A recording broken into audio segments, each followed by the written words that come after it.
So good morning, everyone, and welcome to this May 2026 meeting of the Wayside Cleanup Advisory Committee. Thank you all so much for taking the time to come in person, and also for those that are participating virtually, for your continued commitment to protecting human health and the environment, and of course, helping us ensure that we have a very bold and maintain the integrity of our Commonwealth Cleanup Program. I'm Yuli Garcia Serrano. I serve as the Assistant Commissioner for the Bureau of Wayside Cleanup, and it's a pleasure to be here today. We really appreciate the collaboration and the expertise that is represented here.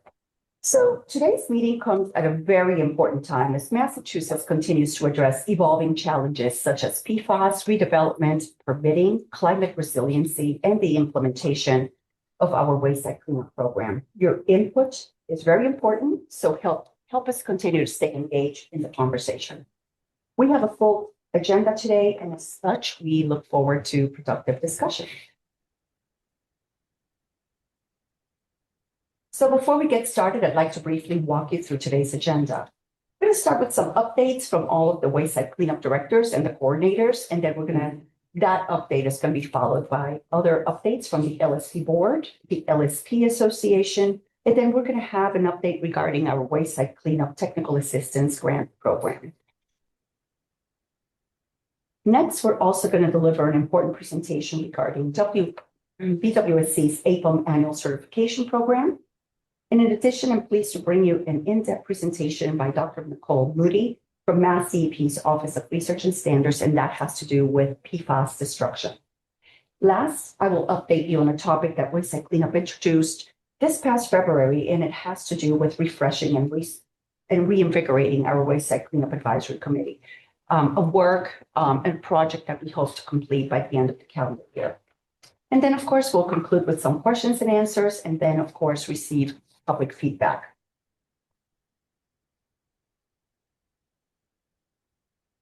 Administrative updates. All right, so at this time, I'd like to provide you with some updates that might be interest to the committee as well as the public.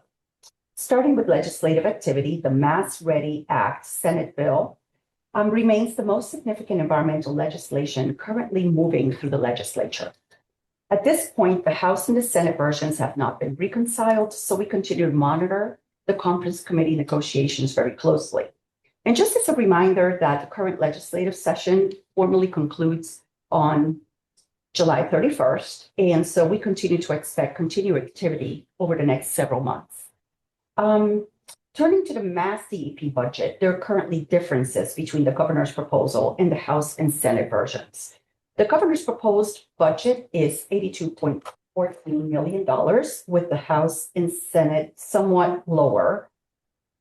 The FY26 General Assembly and Administration plus the override baseline is approximately $85.76 million. And I also want to underscore that our current full-time employees, so that's the FTE count, in this case, ANF actually establishes a cap, still remains at 789 positions. I guess the most recent update is that the Senate is actively debating the budget this week. So we anticipate a smaller cut than previously proposed by the Senate in the past few weeks. So we'll continue to track it. Any information that you have, we certainly look forward to exchanging notes on that and stay and remain vigilant on both the budget and MassREDI Act. Lastly, I wanted to also highlight a new and very important initiative at MassDEP, which is a brand new office. It's titled the Office of Permitting, Partnership, and Performance, or DEP3, which officially launched on May 11, 2026. DEP3 is housed in the Commissioner's Office, spearheaded by Deputy Commissioner Gary Moran. And through that office, parties will be ensured that there's improved coordination and staff accessibility for guiding complex permitting projects, while also increasing the transparency around timelines and permitting pathways, especially for key priority projects such as housing and economic development. DEP will also support the fast-track permitting, which has been around for a while. And if a project is deemed complex or consistent with the Sustainable Development Principles, or it promotes smart growth or brownfields redevelopment, or any types of the projects listed here, for sure, DEP3 is right for you or your clients. So I encourage you to visit the website listed here for more information. Millie, really quickly, is brownfields redevelopment basically defined as an MC development on an MCP site? Yes, we can definitely have a little bit more to say about that when David Foss gives a presentation. We're thinking about launching a database that's a formal database that basically defines and has reconciled all of the site cleanup sites and basically look through all the various categories. And insofar as unlocking, for example, the housing crisis that we're experiencing in Massachusetts, brownfields, the brownfields program has been identified as one that fits very nicely under the auspices of DEP3. Recall, we don't have permits per se. We do have one permit that basically takes care of elongating phased timelines. However, Gary Moran is always very actively engaged with our bureau as to how we can basically just braid all those funding opportunities, especially if it's infrastructure, working with Bureau of Water Resources, Kathy Baskin, with all of their suite of water, wastewater, drinking water, infrastructure grants, sort of to bring together a good complement. So I would say a resounding yes. Very excited about that opportunity. I think it's something that has been in the works for a while. So it's nice to see it finally formally complemented and stood up. So great. Any other questions before we move to the next? Susan Chapnick has her hand raised. Good morning, Susan. Good morning. Thank you for recognizing me. In the hat I wear on this committee for public interest, I just wanted to say that the bill that you're talking about, the MassREP Act, which I support in principle, had several amendments added to it in the Senate last minute.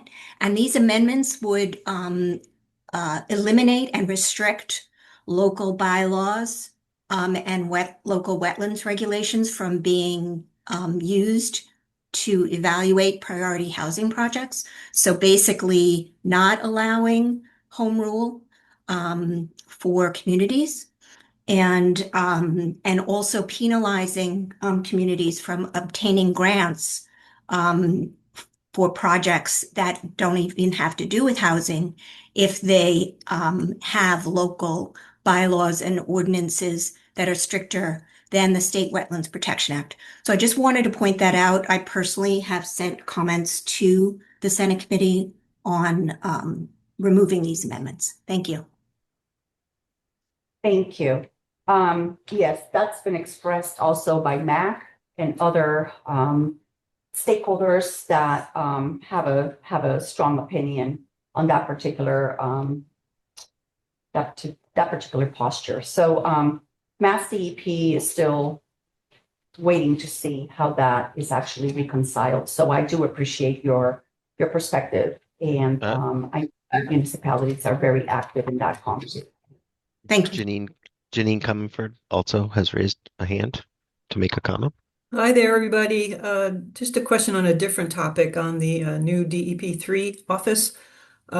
If someone's got a question about permitting or an issue with timelines or something, is this the place to go contact Gary Moran? What happens? Okay.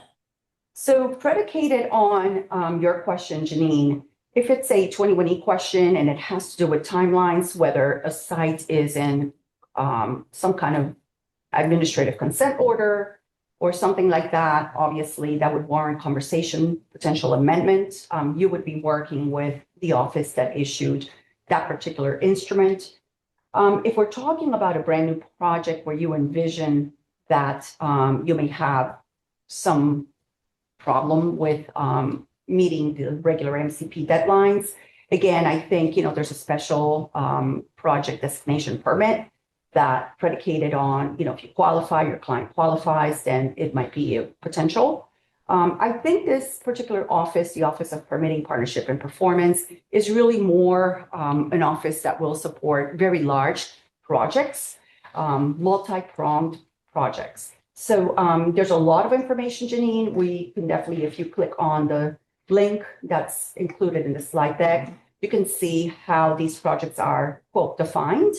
So I would say that the Bureau is always here to help you and your clients if you do have timeline questions or something like that. If it's really a conversation about a project that's going to have multiple issues, Chapter 91 waterways, MIPA issues, wetlands, water quality certs, things like that, and it's all one combination, then I would argue that's a good spot for you to ask questions and engage. Okay, I appreciate that, Mel. Thanks. Yeah, I was mostly not so much concerned about the wayside cleanup side because that I understand. But some of the other permitting processes are somewhat opaque. Thanks very much.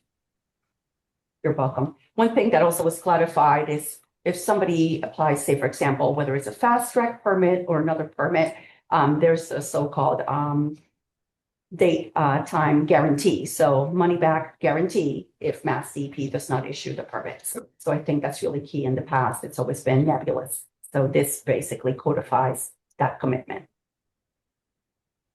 Any other questions? Okay. Thank you. So we will invite Kathy, who's presenting virtual today, and Brian Roden, you can make that decision. Yep. Kathy, thank you.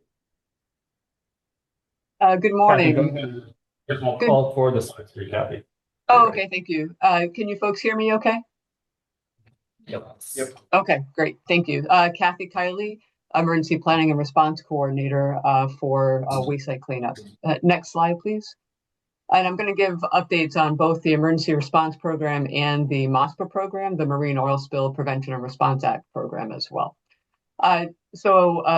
Similar to past presentations, just want to give you an update on the notifications that we've received, just so you have an idea of the number of notifications the department receives. And so to date, through fiscal year 26, we've received this was through actually May 12th, so it was a few weeks ago, 904 releases and 962 complaints. Those releases could be anywhere from the 2-hour, 72, or 120 day. The complaints, they may be something that is a less than, or it could be something that is associated with a different program, but they still come in to us through our emergency 24/7 hotline number. And the majority of the releases are 2-hour notifications, and the majority of those are roadway, as you'd expect. And just for comparison, this is about what we typically see in a given fiscal year. It's about, we end up with a little over 1,000 releases and a little over 1,000 complaints. Now, there are some of those releases that we consider significant. It could be because they're where they're located, potential impacts to receptors. It could also be something where there's a large volume of oil or hazardous material that's been released. And so through May 12th, we've had 64 of these incidents, what we call significant incidents, through that time. A couple examples in the last couple months. One was back in March in Fall River. There was a tug sinking. And then just a few weeks ago in Westport, there was a fire at Mid-City Scrap. With the tug sinking, we did coordinate our work and our response with the U.S. Coast Guard. And with Mid-City Scrap fire, we also coordinated with the first responders, fire departments, as well as the hazmat team that was at the site. Next slide, please. And this is just visual depiction, so you can see the notifications on the left. It's broken out by region, so you can see the number of notifications that come in each of the regions. The green are the 2-hour, and on the right are the complaints. So you can see again by region the number that we've received through this fiscal year. Next slide, please. Okay. We're also providing some support both to MEMA as well as to the U.S. Coast Guard. Outside of our typical work that we do in emergency response. And the Emergency Support Function Team 10 is hazardous material and environmental protection. And we're in that group, and we provide support to MEMA, and we could be serving also in the Operations Support Branch. We could be involved with debris assessment and debris management, as well as rapid damage assessment for an incident. This past number of months, we provided support to MEMA for the blizzard in February. A lot of questions about snow removal, snow disposal actually came up. And with the marathon, we provide support every year to MEMA for that as well. And upcoming, we'll be working and providing support to MEMA for the FIFA World Cup matches that are occurring in June and July this year. And then we'll also be providing support to the U.S. Coast Guard Sector Boston for Sail Boston that's occurring July 11th to the 16th, which should be a fantastic opportunity. If you haven't seen them, they're spectacular. Next slide, please. Now, the MassDEP program, I put the link in here to the oil spill program itself because it really has a lot to it. And I'm just touching on a couple of things in these slides. So I encourage you to take a look at the website to really get a better feel for all the different elements that the program covers. Julie Hutchison is the program coordinator, and her contact email is presented here as well. One of the things that we have been doing for a number of years, and we have a very robust program where we train first responders and test the geographic response strategies that have been developed. And so in a given year, we might do 10 to 12 of those exercises. And in calendar year 26, we're doing 6 in the spring, and we're doing 4 of them in the fall. And below, there are just some pictures from some past exercises where we work with the local communities, as well as sometimes Coast Guard comes out to assist as well. So it's a great opportunity for this partnership and collaboration. Next slide, please. And here you have the dates and the locations where the exercises were done this spring, and they've actually all been completed. The last one was yesterday down in Wellfleet. The ones for the fall will be planned and scheduled next fall in the early part of the year once the summer season is finished with all the boaters and such. Next slide, please. A couple other highlights I wanted to mention with the MassDEP program. As many of you know, through the program, the department's been able to provide 81 oil spill trailers in 70 communities. And that's been done a number of years ago. And obviously, due to the placement of those near the coast, they've been exposed to the elements over all these years. And so we're starting to, while we inspect them every year, we are starting to replace the ones that need to be replaced because of their age and their condition.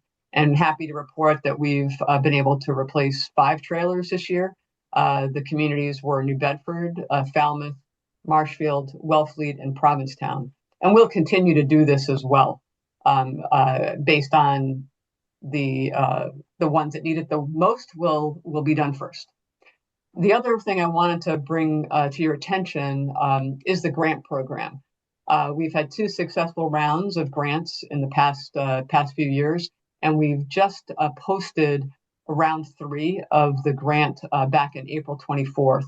And that's, we have about a little over $1 million available for projects, and applications are due June 19th. The grants themselves are posted both on Combis, and they're also posted on the MassDEP website. That's a little bit easier to access. These are available to public and non-public entities, local communities, nonprofits, etc. And we're looking for projects that benefit coastal communities, advance the goals of the MassDEP program. So really focusing on oil spill preparedness, prevention, and response. And the link for the grant program is provided there directly. So just wanted to make sure you're aware of that. And if anybody has any questions, I believe that's it.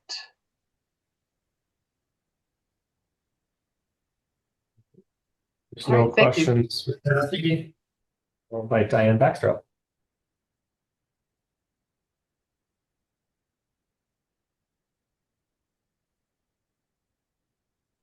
Thanks. I think people can get the top of my head. Let's see if that's better. All right, I'm Diane Baxter, and I'm the director of the Division of Federal Grant Programs here at BWSC.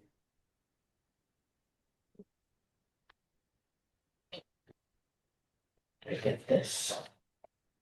Oh, I got it. Okay, so the division includes various components. Most of you are familiar with brownfields, but maybe less so with the other components. First, the federal sites program is the largest part of the division. The most staff support it. It includes oversight of federal Superfund sites and DoD sites, including federal facilities as well as formerly used defense sites. So we do oversight of those to make sure that that the assessments and cleanups are compliant with federal and state regulations. And we also are responsible for operating Superfund remedies that have been paid for with federal funds. So fund lead Superfund sites. The state is required to operate and maintain and monitor those remedies for the duration of waste are left in place. The circular pre-remedial program, we work in conjunction with EPA to determine whether sites need federal assistance or federal attention, including listing on the Superfund national priorities lists.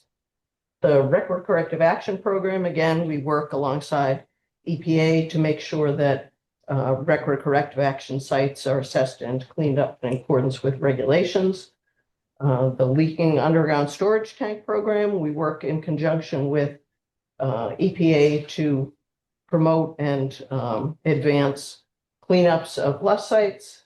And finally, the brownfields program of the Commonwealth is to remediate, to assess, remediate, and revitalize brownfield sites. And all of these programs are supported in part or in full by federal grants from either EPA or the Department of Defense. All right, and I'll just give you, I'll limit my updates today to the brownfields program. This is a figure that you've seen in various versions over the years. It's brownfields roundtable season, and we have four roundtables planned in person this year and one online. The first one was April 30th in Bridgewater, East Bridgewater. We have one next week in Gardner, June 11th in Malden, and then we'll take the summer off, and in September have another in-person in North Adams, as well as an online one. We're still working out the date on that one, and we'll announce that soon. If you want additional information on the roundtables or you want to register, I've shown the link here, and you can go to the DEP Brownfields website for that link. And finally, the brownfields, one of the big components of the brownfields assistance we provide is funding for assessment and cleanup projects. And we do that through grant funding. For these two grants listed here from EPA we have about have received about $6 million that we can use for assessment and cleanup of eligible sites. We're currently working on 21 sites, and that's represented in these stars. The red stars are assessment sites, the blue are cleanup sites, and the ones with little purple houses around them are there's planned housing development on those sites, and that's a priority. Helping with housing advancing housing, especially affordable housing, is a priority for the Healy administration. So that's us doing our part. And again, if you have any sites that you think would be eligible for assistance, there's a link here for the assistance request form, and it is also posted on the DEP website. So that's all I have. If anyone has any questions, I'd be happy to answer or pass them on to David Foss. No, because it's not brownfields, it's actually Superfund related. Okay. Any update on sites, what's going on at our Superfund sites, potential listings, new sites, any of that? Yeah, so we have 31 traditional Superfund sites currently. We are in the process, hopefully, of listing one more, where we've been waiting for many months to find out whether it's going to be listed or not, but we have proposed listing, and EPA has proposed I think the decision is with the assistant administrator of EPA right now for proposing the former fireworks site in Hanover to the NPL. So we should be hearing within the next couple of weeks whether that happens. Aside from that, we have cleanups going on at Crease and Cook in Danvers. If you drive out 128 toward Danvers, what used to be nice woods is now a very large landfill. There's a lot of gaping. There's also remedial action going on at Walton and Lonsbury and Attleboro, nuclear metals in Concord, and New Bedford Harbor. I think we're in about 30th year of remedial actions, but it's actually should be wrapping up this fall. Ish. I see Peter's shaking his head. We are. But it's close. All of the active remediation is done, and it's really in the phase of getting wetland restoration and that sort of thing finished. And aside from that, the sites are in every phase of CERCLA, from RIFS, all the way through remedial design, remedial action, and we have I think it's 7 sites that we're doing long-term operation maintenance and monitoring for. So yeah, lots going on. Anyone else? All right.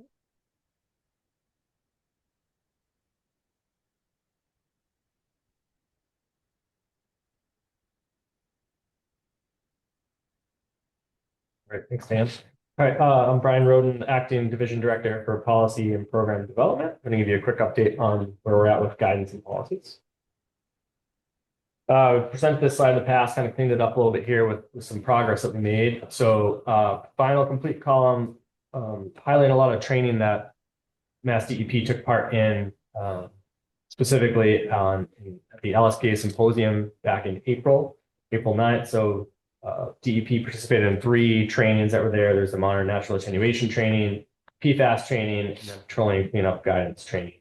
All 3 of those were obviously in person at the LSPA symposium. The LSPA is working they recorded those presentations, and so they are working to format them into an on-demand module for those that couldn't attend. So it's great for LSPs that are looking for DEP credit. And also wanted to highlight that we have the AUL training that is coming up on June 2nd. And so that will be a virtual training.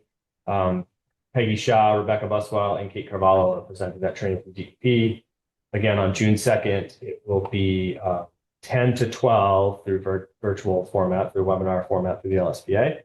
And then again, that training will be turned into an on-demand course as well for those that can't attend at that specific time period. So those are things we've all completed in the recent past. And then there's a bunch of documents that are out there on various stages.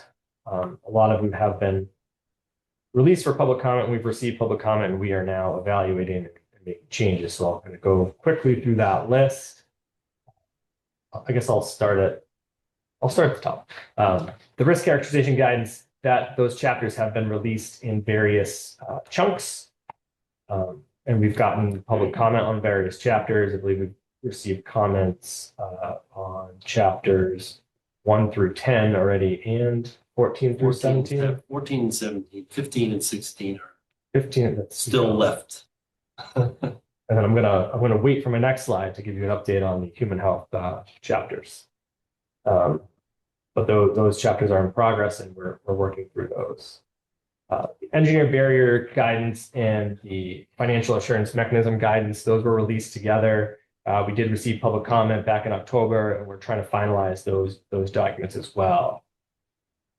And then the big one, I guess here, COM 26, that was released, and we got public comment back in December. Waste Site Cleanup is now working with the Commissioner's Office to try to finalize public comment in response to those comments for COM 26, as it's known now. So hopefully that will be moved forward as well. And then the last one on the list here, the hazardous waste generators and MCP sites, that was a document that was released not too long ago, and it's still open for public comment. Public comment is due on May 29th, so that's about a week. And that document, is purpose is to kind of look at that intersection of the hazardous waste program, Massachusetts hazardous waste program at MCP sites, and how you're classifying the waste that you're shipping off those sites to try to aid LSPs and practitioners in that arena. We also still have a bunch of things that are in progress in various stages.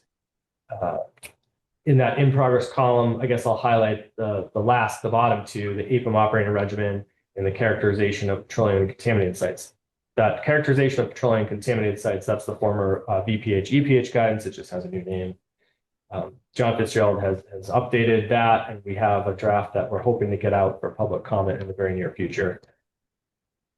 In addition, the APM operating regimen, we had a meeting back in March. Thank you for those that participated. We got some good comments on what should be in that document and how you're operating your APM while it's in a temporary solution, not permanent operation status or permanent solution.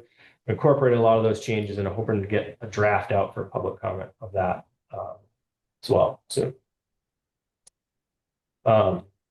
And then some of the other documents aren't as close. We're still continuing to work and update things. The vapor intrusion document, we did talk about a vapor intrusion kind of focus group. We're still formulating how to put that together and how to best go about that.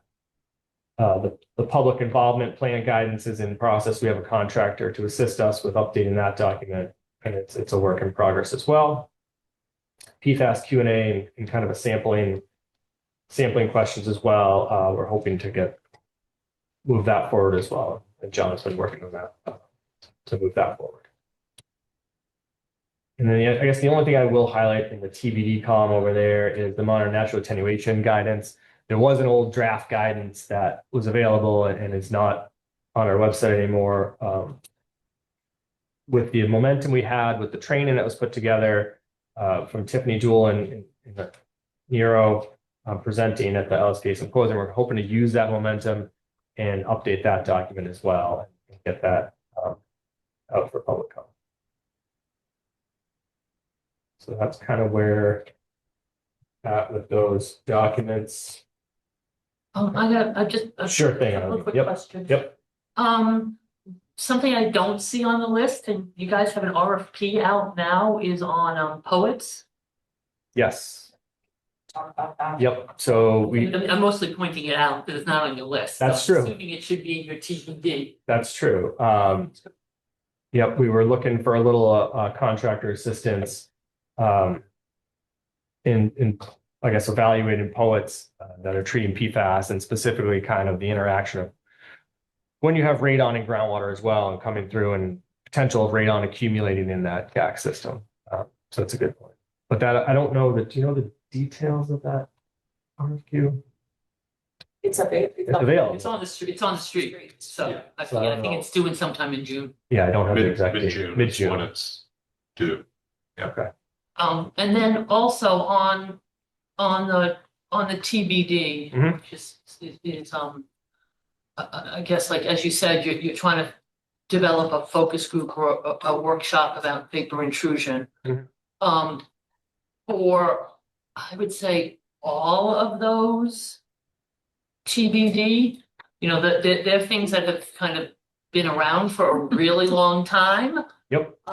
There's obviously, you know, kind of draft versions of everything, but there's also, you know, a tremendous amount of practitioner experience Mhm. on all of those topics, and kind of, you know, how they've been implemented and even how things are being interpreted now. So I'd like to suggest that for all of those, you know, as in contrast to like a PFAS cam, I think having work groups and having stakeholders involved in early discussions about those are really important Okay. to make them really valuable guidance documents.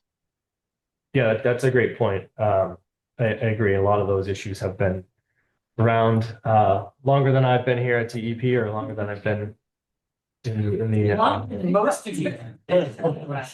so Sad stories. but it would be helpful to get practitioner input on things. Michelle? Sure, quick question, Brian. I know you hesitate to give dates, and that goes back to everybody's hesitation, right? That somebody's gonna ask the question. So soon means a lot of things to a lot of people. Any more like COM26? COM26, I mean, I think COM24 before that. Yeah. I don't have an exact date, Millie. Do we have a date target? Or time frame? Yeah.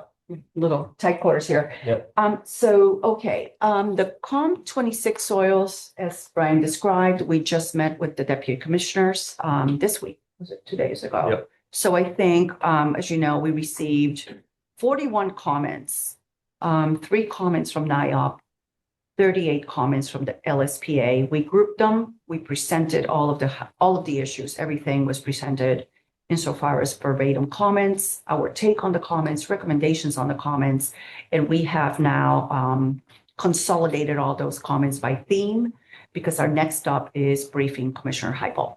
So those are sort of the internal processes, and it's really curious because when you look at the actual acronym, this is not a wayside cleanup policy. This is a Commissioners COMM 26. So it's not Commonwealth 26, it's Commissioners 26. So there's a lot of say from the Commissioner's office trying to balance all of the competing interests, et cetera. And we want to make sure that we get it right.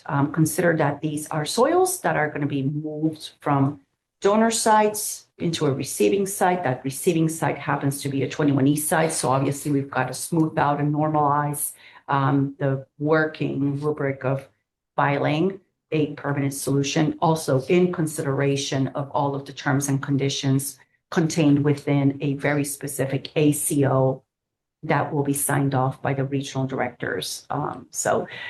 But I'm very optimistic. There is a lot of momentum and interest. I honestly tell you that we are meeting with the commissioner very soon. That's been scheduled. And I think it's going to be pretty much wrapped up. You will be seeing that very soon. And I mean, very soon. I want to tell you also on these right here, where are we?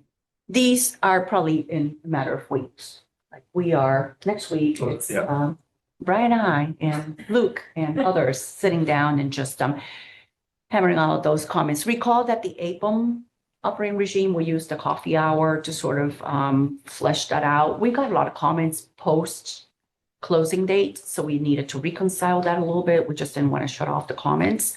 So, but we're in a really good spot. I feel very confident that we will do. We have more in our control. They're in the wayside cleanup arena. So we will be getting those out very soon. And then we're still looking for individuals interested in participating in the vapor intrusion focus group.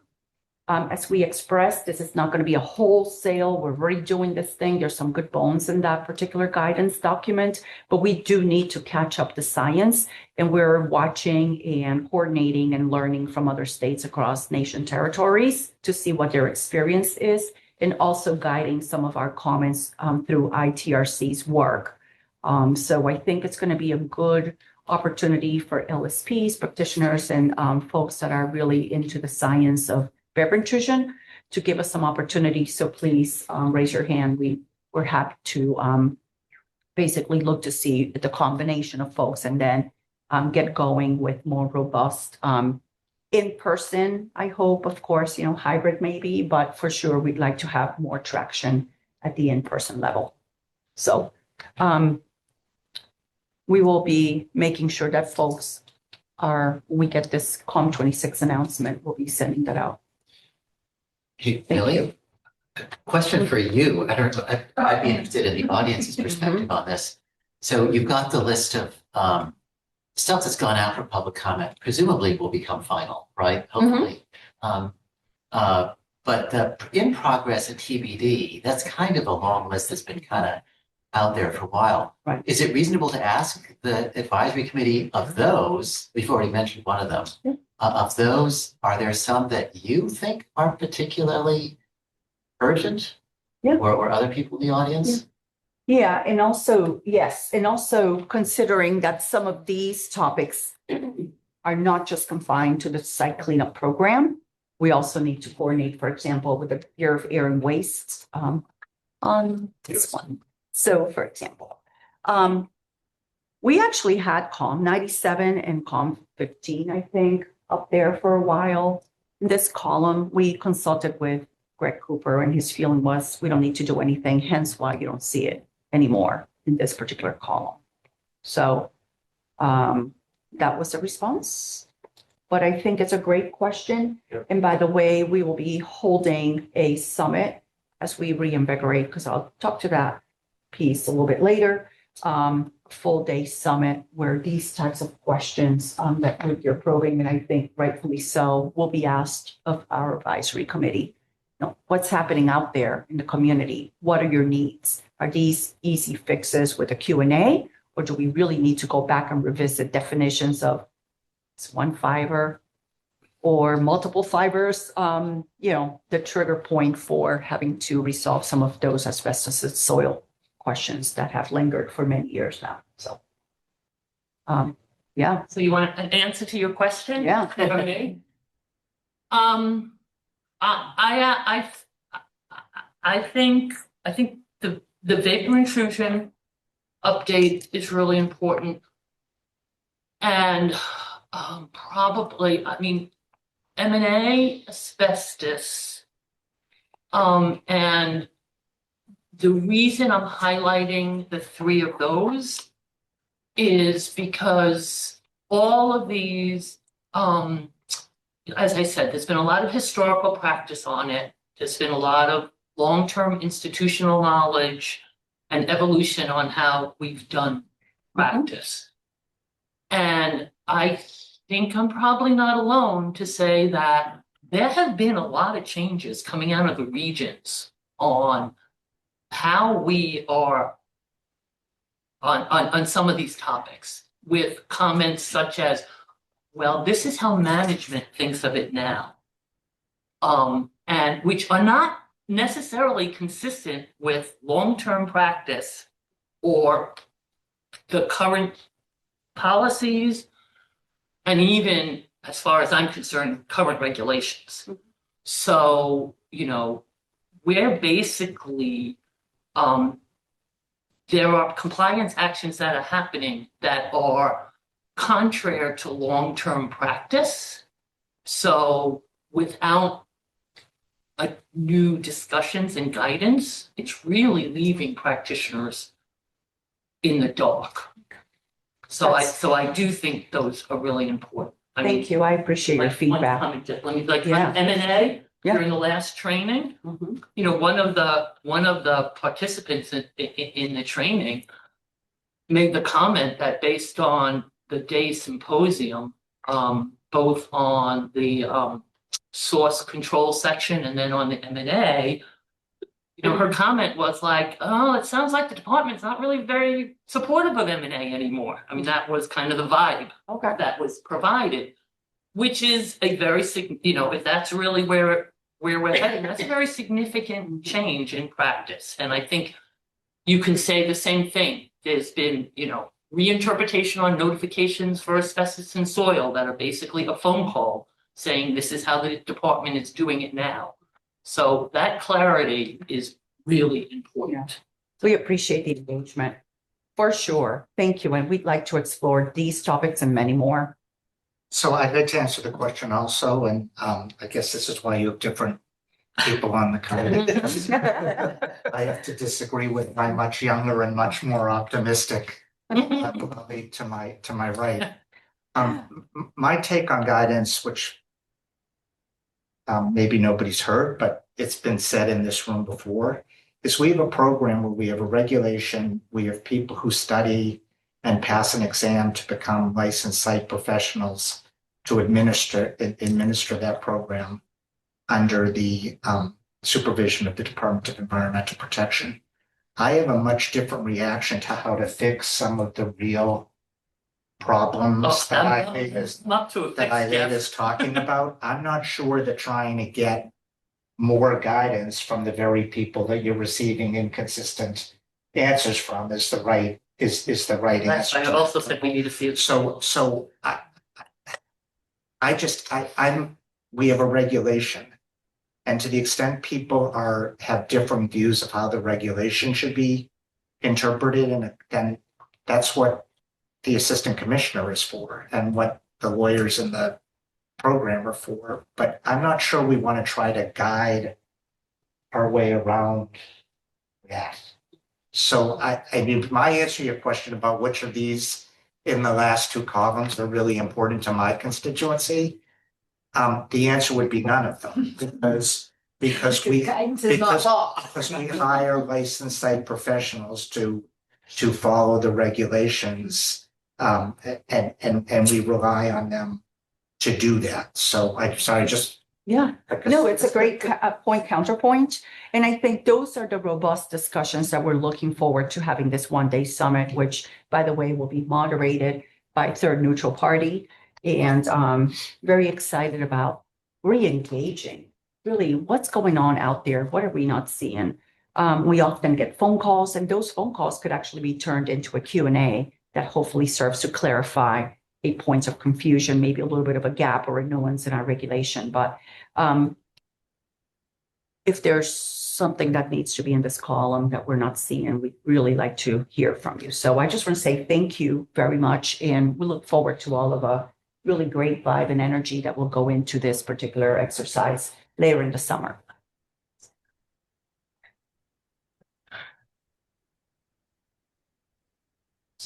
All right. We hijacked, so you throw. That's all right. I'm gonna say the risk characterization is coming soon too, and I'm gonna give you dates, Michelle. So actually, the risk characterization guidance chapters 11, 12, and 13 are now posted on MassDEP's website for public comment and review. So thanks to Greg Braun, ORS, and all their hard work on getting those documents out. So they're available for comment and review. There's the link. They're under the MCP 2024 amendments page. All the previous public review chapters of the risk guidance are there as well, so you can refer to those. And comments, we're looking for comments by September 15th, and those can be addressed to Greg Braun. And that's all I have. All right, I'll invite Michelle Craddock. Yeah, you can. I don't know how to do it from here. All right, so I'm Michelle Craddock. I'm the Natural Resource Damages Program Coordinator here at DEP. Just going to give some quick kind of highlights on the program. So we don't have any new settlements since we last met back in February. We're finalizing one right now that hopefully I'll have an announcement on that next time we meet. I did want to highlight some of the restoration grants that we're wrapping up at the end of this fiscal year. All these are funded using settlement funds from different NRD settlements associated with Superfund 21E sites. So the first is a grant to the Low Parks and Conservation Trust for design work on a fish passage at the Centennial Dam that's using funds from the Nyanza settlement. The second project we have wrapping up this fiscal year is some stormwater and green infrastructure upgrades. That was for design, permitting, and construction in the town of Walpole, and that was using groundwater NRD settlement funds from the Blackburn and Union NRD settlement. All the way out in kind of Pittsfield, Housatonic area, we have 2 grants wrapping up with the Housatonic Valley Association using funds from the GE Housatonic NRD settlement. Both of those are really focused on kind of design and permitting, as well as construction and education and outreach around culvert upgrades for, climate change resiliency, fish passage, all that kind of stuff. And then finally, we have a project wrapping up in Winchester, and that was for design of the Davidson Park riverine floodplain and riparian restoration. That's at a park in that town, and funding comes from the Industriplex settlement. So those are a couple of the restoration grants we're wrapping up. We also currently have a grant solicitation that is live and posted for Mystic River restoration. I talked a little bit about this at our last meeting. So that's for projects that restore surface water, sediment, shoreline habitat that benefits the lower Mystic River. That's posted on Combis and the NRD website and closes at the end of this month. And then I'm anticipating posting a grant announcement for Rumney Marsh restoration, kind of in Revere, Saugus, Lowell area, anticipating to release that in fall 2026. Those funds come from 2 rollovers that happened in Revere at a rotary where the contents of those fuel transport trucks entered into Rumney Marsh. So I'm expecting to release that in the fall. And then just one cool project that I did want to highlight, I think I mentioned it last time we met, is the Horn Pond Fish Ladder construction, which is scheduled to go to construction this summer. That's in Woburn. This is a rendering of what it's going to look like. So it's located on the Horn Pond Dam. It's a nature-like fish passageway. So you can see it's kind of, looks like a, man-made meandering channel that will allow herring to go, kind of migrate in upstream and migrate downstream to Horn Pond. This is located on a stream that's a tributary to the Mystic River, which for the past 2 years has had the largest herring run in the state. So this will open up a lot of really important habitat. This is, I think I said, it's being funded using Industriplex, NRD settlement funds. And the funding here, we've given about $1 million to it. It's being combined with other funds that were obtained through the Mystic River Watershed Association, as well as the city of Woburn. So I'm hoping we'll be able to have a kickoff event there, ribbon cutting sometime this fall.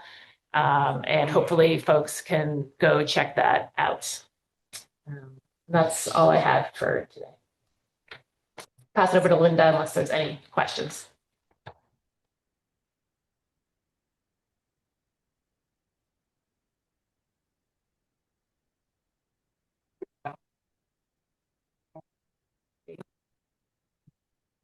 Hi, I'm Linda Stafford. I'm the Director of Technical and Financial Support Division here at Wayside Cleanup, also known as the TFS Division.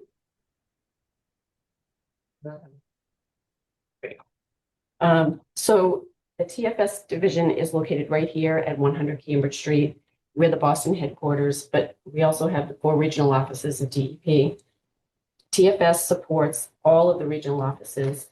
Part of my graphic didn't come out here. We had a little arrow that kind of connected all of this stuff here, but all of these groups provide services in support of not only the TFS office here in the headquarters, but in the regional offices as well.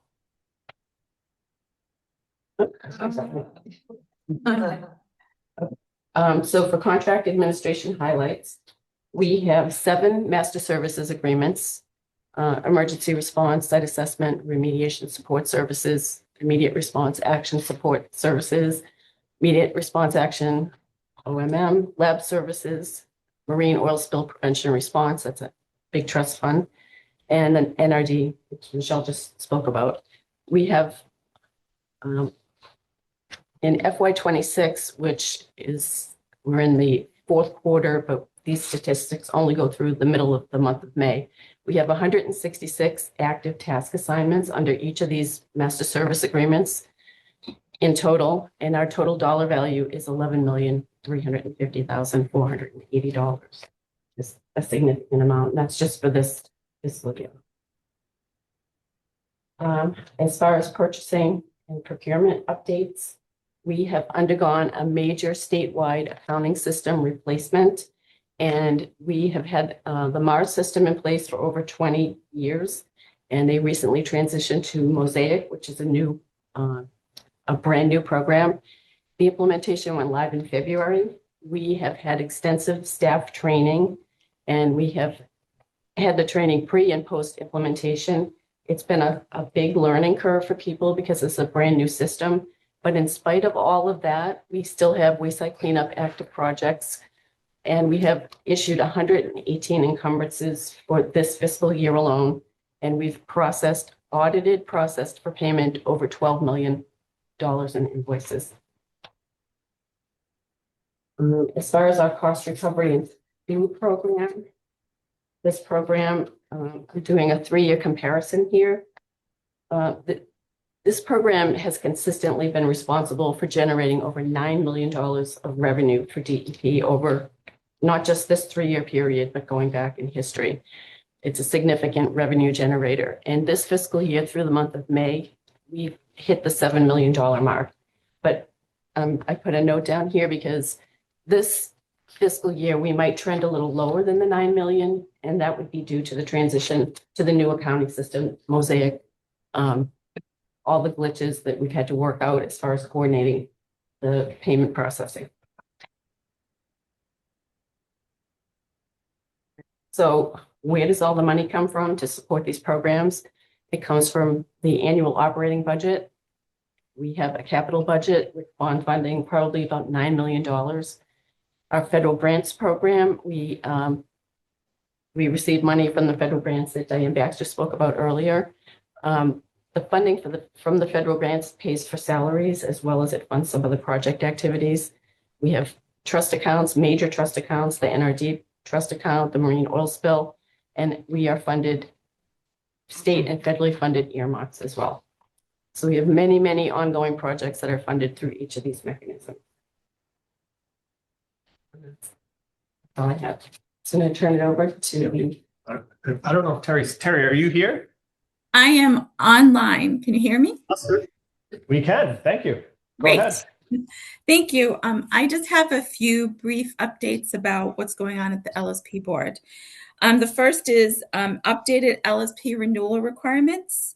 An amended version of the LSP board regulations became effective on January 30th of 2026. The amendments include updated requirements for LSP renewals, such as changes in the amount and type of continuing education credits that LSPs need to renew their licenses every 3 years. The board's website and all renewal forms have been updated to reflect the updated requirements. The next topic is discipline. Currently, the board has no pending disciplinary cases. The board has resolved all of the cases that were pending up to now. The LSP exam, the upcoming exam dates are November 3rd through 5th of 2026. Approved applicants will be notified approximately 6 weeks in advance of those dates regarding registration. The board's exam subcommittee is also reviewing results of exams administered in fall 2025 and spring 2026. These were the first 2 administrations of updated versions of the LSP exam.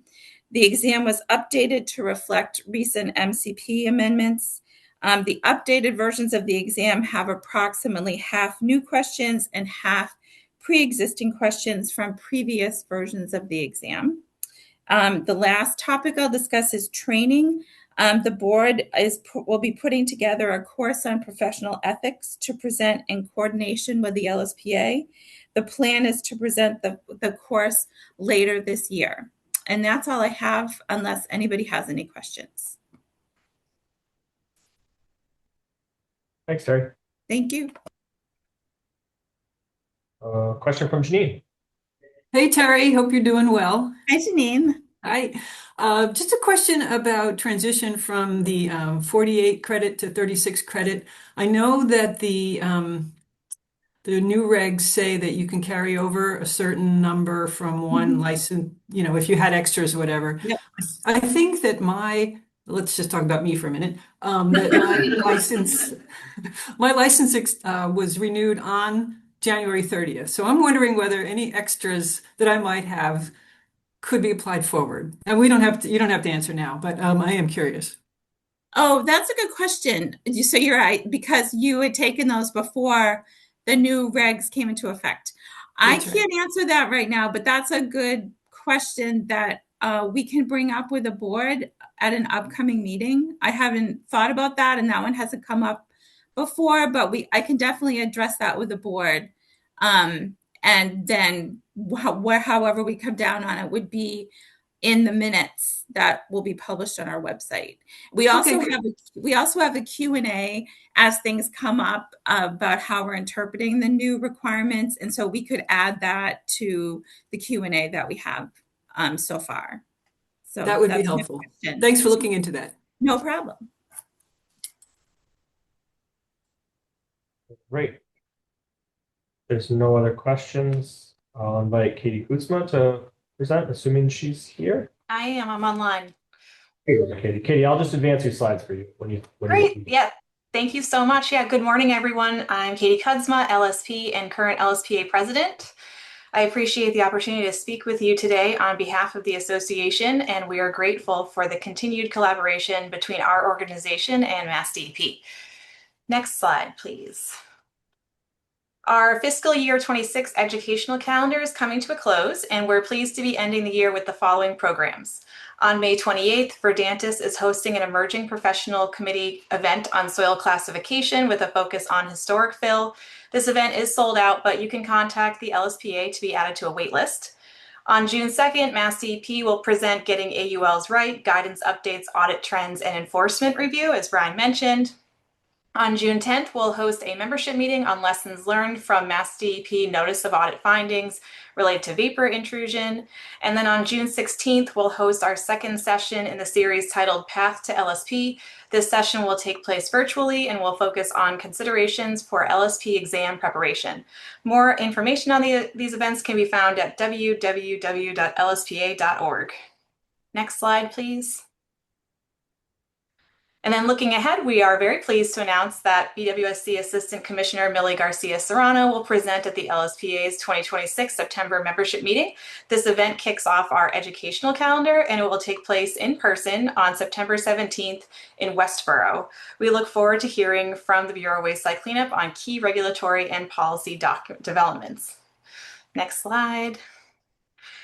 And then at the September membership meeting, the LSPA will also announce the 2026 Contribution to the Practice Awards, and we're now accepting nominations for the following award categories: LSPA Member Award, the LSPA Service Award, Contribution to the Practice Award, the Environmental Justice Award, and Lifetime Achievement Award. Nominations should be submitted to LSPA by July 31st, 2026 via our website. And then finally, the LSPA is accepting applications for 2 grant opportunities. First, the Environmental Justice Grant Program assists recipients in implementing community-driven projects that provide a better understanding of local environmental and public health issues and assist communities in developing strategies for addressing those issues through both direct programming as well as future planning, career, and/or education efforts. Awardees can receive up to $5,000, and examples of projects include, but are not limited to, property and watershed cleanups, restoration of natural habitats, community gardening, waste collection efforts, water conservation, facility siting issues, and youth education career development. Second, the WES LSP Practice Grant provides up to $7,500 to projects that advance the profession and generate practical resources for the LSPA membership and broader waste site cleanup community, such as white papers, articles, presentations, or webinars. You must be an LSPA member to apply. Examples of past awarded projects include air monitoring data at asbestos and soil sites, high viscosity LNAPL recoverability assessment, evaluation of elevated background concentrations of lead in urban fill, and more. Applications for both of these awards are due by July 1st, 2026, and they will be the awards will be granted by the end of 2026 for use in 2027. So please visit the LSPA website for more information and to apply, or forward our information to a worthy cause that would be interested in grabbing money for this. So thank you very much for your time this morning. Please don't hesitate to contact me or the LSPA's Executive Director, Mary Ellen Morris, with any questions. Thanks all. Thanks, Katie. All right, next I'll invite up Peggy Shaw.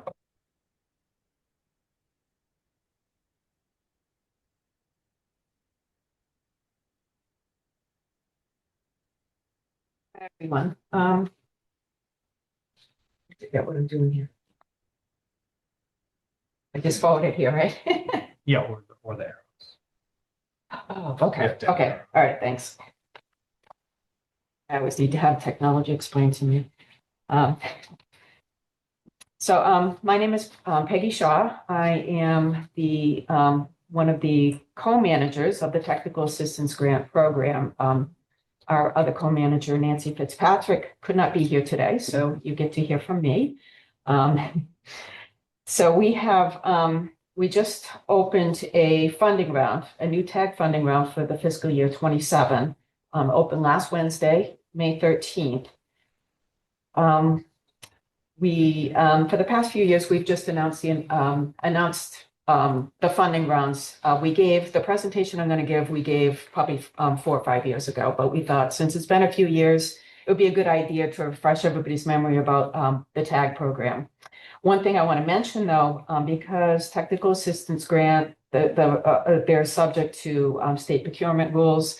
We are in the formal Q&A period, which is kind of the silent period, I guess it's called. So I can't really answer any specific questions today. I can answer some sort of maybe some general questions, but because during this formal period, questions are supposed to be submitted in writing via email, and we issue a formal response to all questions that goes under review before they're posted. So I'll talk a little bit about that in a few minutes.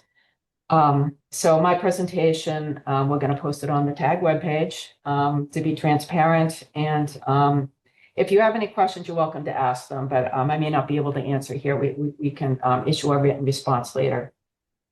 And of course, this is to ensure, fair and transparent process where all prospective applicants receive the same information. Okay, so a little background information about the TAG program. An essential component to the site cleanup process is public involvement. In addition to the specific requirements for public notifications in the MCP also provides for opportunities for the public to become more involved in the decision-making process of a disposal site cleanup. As you know, the waste site cleanup program provides cost-free online access to the public of the majority of the disposal site records. But for folks who are not in, the waste site cleanup business, they can find the content of these documents to be very difficult to understand. So the TAG program is in response to this challenge. So the primary purpose of TAGs is to foster public involvement by providing funds to assist community groups or other groups in obtaining expert technical assistance to understand and evaluate assessment and cleanup activities at a disposal site, and also to enhance public education and outreach and public participation in the site assessment and cleanup activities. And I want to emphasize that TAG funding is for public involvement activities. TAGs cannot fund the actual cleanup or assessment work that's done at disposal sites. So just a little background on the TAG program. TAGs were introduced with enhanced public involvement procedures that were part of the 1993 redesign of the waste site cleanup program. 10 funding rounds were offered between 1995 and 2010. After 2010, the program took a little bit of a break. That's primarily due to limitations on staff and financial resources. We brought it back, reintroduced the TAG program in 2022, and we've offered funding rounds annually ever since then. So this will be this funding round that we released last week is the 6th funding round since reintroducing the program. And since introducing the program, we have awarded 26 tags. So for the current funding round, as I've said, we released the opportunity last week on May 13th. As with recent funding rounds, the total funding available is $200,000 with tag awards to any individual applicant up to $20,000. An important note I want to make here is that tags are not dispersed as a lump sum award. They're dispersed on a reimbursement basis. So as the work's being done, the applicant or the grantee will submit invoices to us, we'll review them and pay them per invoice.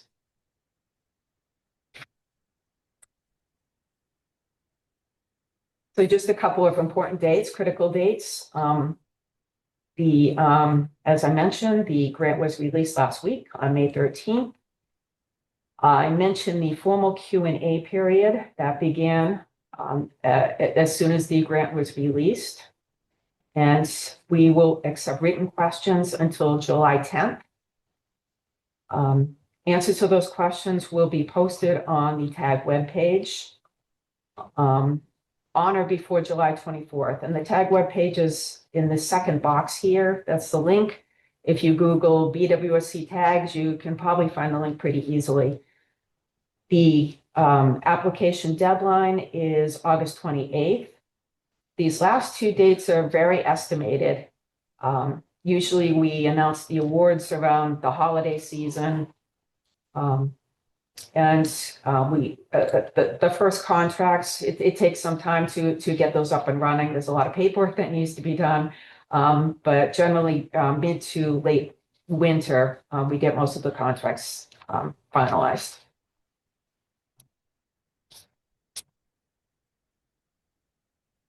So all the application material is available on the TAG webpage, and here's the link again. We are still using a fillable Word document, and that document is submitted via email. We are working on all grants being through an online format, but some of the bugs are still being worked out. So hopefully next year we'll have an online format rather than the fillable Word document that's submitted via email. So all application materials, as I mentioned, due on August 28th, and we have a dedicated tag webpage that's listed here, tags.bwsc@mass.gov. And anything tags can be submitted to that email address, including the application and any questions. So the tag provisions in the MCP define eligibility criteria, which includes who can apply, which disposal sites are eligible, and what activities are eligible. And you can also look to the tag opportunity in the tag webpage, which describes all of this information. There are 3 specific groups that are eligible. The first being groups of individuals, community groups, and neighborhood association. And this includes existing PIP groups. That's a public involvement plan group. As most of you are probably aware, we have something called public involvement plan designated sites. So a PIP site is designated when it's designated as a PIP site when 10 or more individuals petition to have the site designated as a PIP site, and this is for encouraging and enhancing public involvement at the disposal site. Because it's a similar goal to tags, PIP groups generally make very good applicants for tag awards, but a group does not need to be a PIP group to be qualified. Certain public entities, municipalities, water districts also qualify for or also eligible to apply for a tag. The tag provisions also state that the disposal site or the community must be affected by oil and or hazardous material from an eligible disposal site. We interpret this requirement broadly. The group needs to have some nexus to the site, whether it's the site is in the community that they live in, or in the town or in a budding town. A community group that's on the North Shore probably doesn't have a nexus to a site in the western part of the state. But as I said, we interpret this fairly broadly. So who cannot apply? It's generally, RPs, PRPs, applicants who have a responsibility to be cleaning up the site or are conducting or funding the assessment and cleanup work at a disposal site. Also wanted to note that a group that's applying for a tag has to have legal authority to manage grant funds. Municipalities obviously already have set up to do that. Community groups need to have either like a 501c3 status or some other status recognized by the Secretary of State. But the bottom line is the group needs to have legal capacity to receive, disperse, and be responsible for public grant funds. And again, calling your attention to the tag webpage and opportunity where more details can be found. The sites that are eligible include the site needs to be in Massachusetts, obviously. 21 East sites that are classified as Tier 1 or Tier 2, and also sites that are considered to be adequately regulated. And these could include the federal Superfund sites, such as NPL sites or federal facility sites, and also sites that are managed by another state-run program, such as Record Corrective Action Program or the Solid Waste Program. So question that has come up a few times in the past is whether landfills are eligible, and that depends. So it goes back to the question of adequately regulated. So whether response actions at a site are adequately regulated is spelled out in the MCP at 310 CMR 40.0110. So if response actions being taken at the landfill meet the criteria of 40.0110, then they would be eligible for a tag. And finally, then the site must not have reached a permanent solution. So if additional assessment and cleanup work is required, then that site is not eligible to receive a tag. There are two basic areas where tag funds can be used. The first is obtaining expert advice. And the most common expert that's hired by tag recipients is an LSP to help them to evaluate, to review and evaluate and help them understand the technical information related to a disposal site. The money can also be used for another expert that's relevant to the disposal site. Money has been used to hire a risk assessor to interpret a complicated risk characterization, or the money could be used to fund a translator in a multilingual community. The second area where funds are used is for public outreach and public education, such as setting up a web page as an information repository, holding public information meetings, or presenting at an already scheduled town committee meeting or board meeting. An important point here is that tags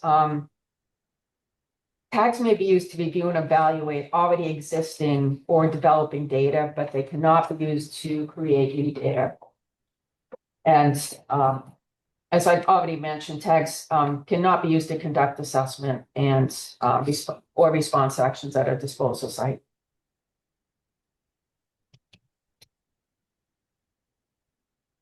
So as I mentioned, tags are subject to the state procurement procedures and are subject to the competitive bidding process. Part of that process is scoring and evaluating and scoring all applications based on various criteria. And these include, but are not limited to, the severity of the disposal site and the impact of the disposal site on the affected community, the potential of the proposed project to increase public awareness and community involvement, the applicant's demonstrated capacity to implement the proposed project, and the feasibility of the proposed project to meet intended goals and being completed within the schedule and budget.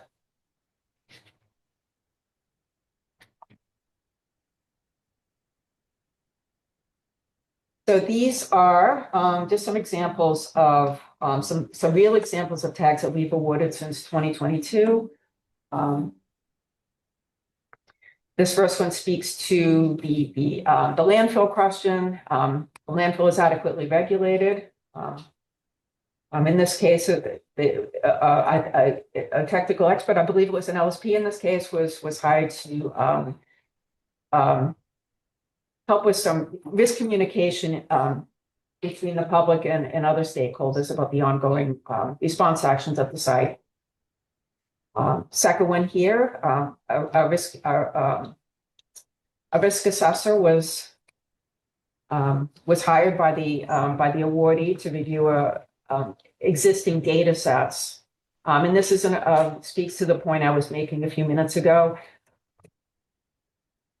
that new data cannot be created, but existing data can be evaluated and kind of even packaged into a new risk characterization, but no new data can be created.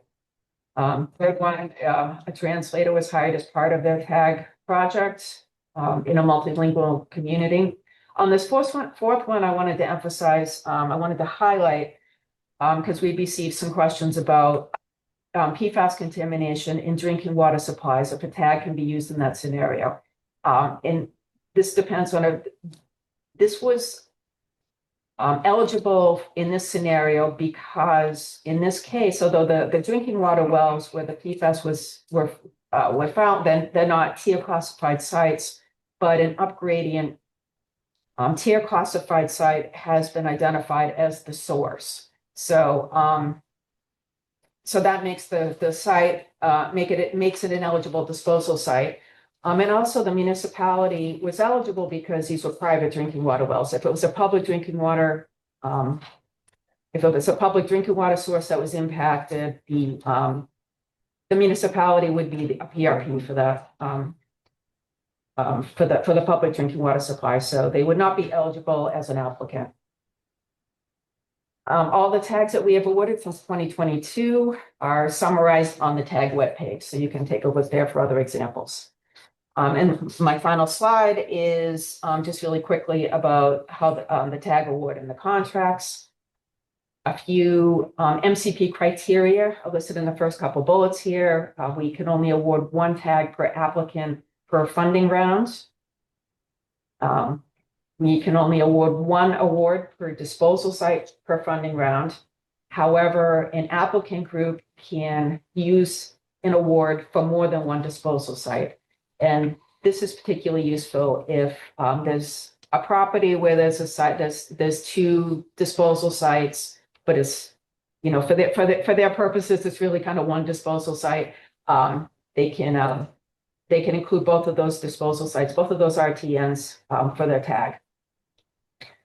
the duration of the contract, we kind of run these over fiscal years. So as I mentioned before, we like to have the contracts finalized mid to late winter.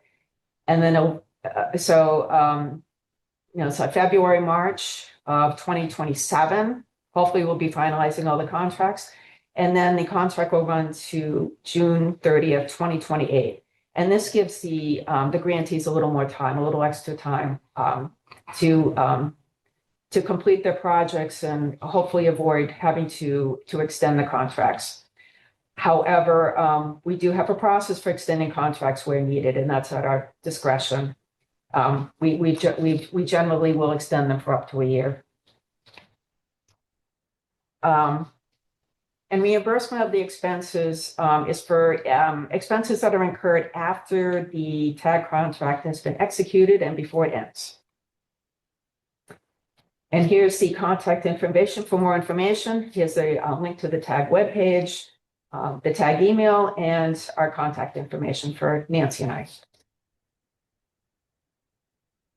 Any questions that I may not be able to answer? All right, thank you.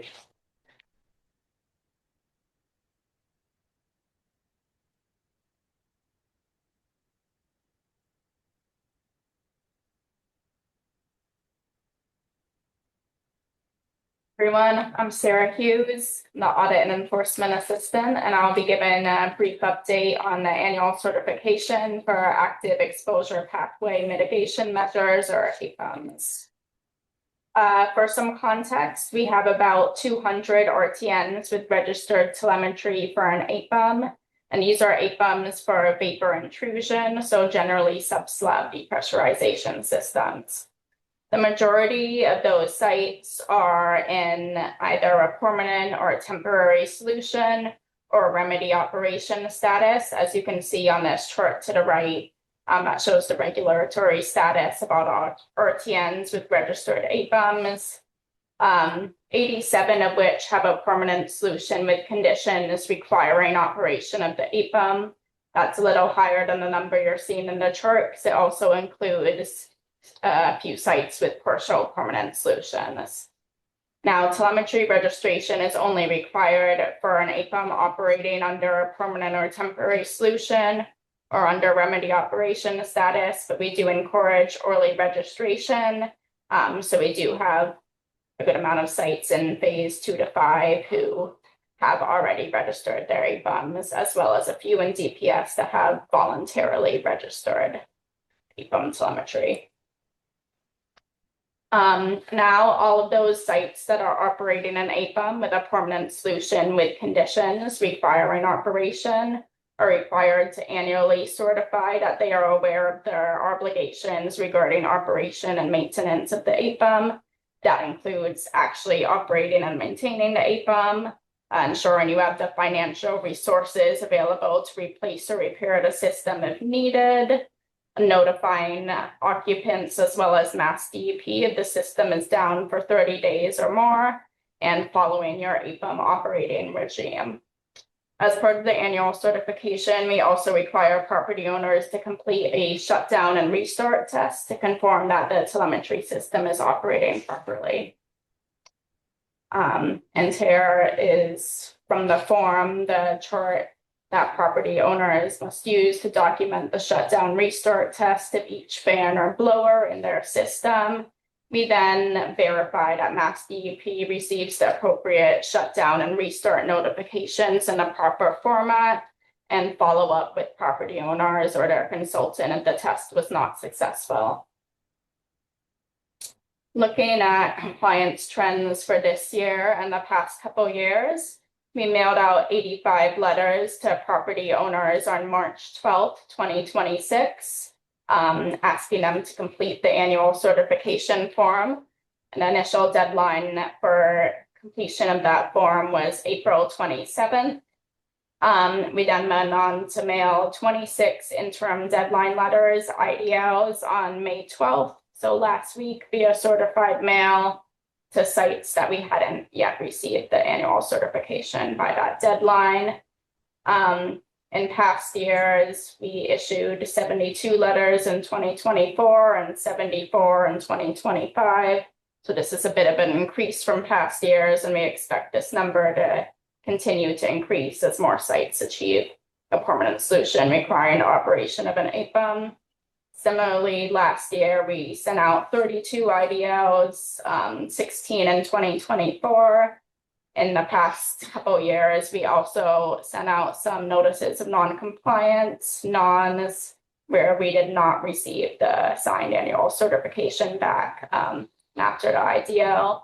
We sent out 5 nons in 2024 and 7 in 2025. We also sent out 1 ACOP each of those years, and those were for sites where we did not receive the annual certification after the non, and an audit by regional staff found issues with operation of the APUM.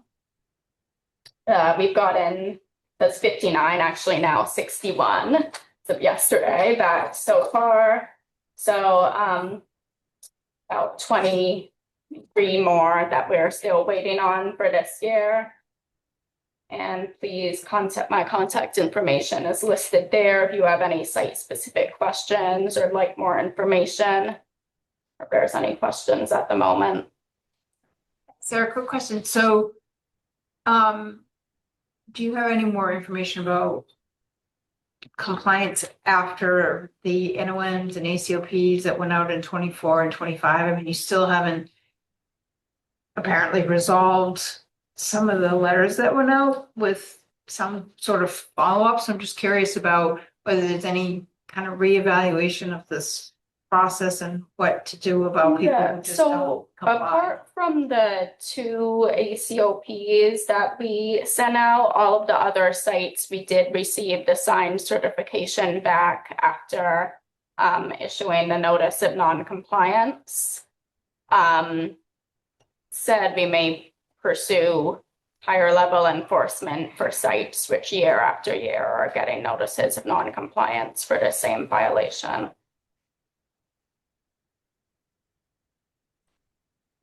So how are you handling the situation where the PRP was not the property owner that the EPUM was installed in? So it's, you know, it's a third party, they closed the site, they had agreed to operate it.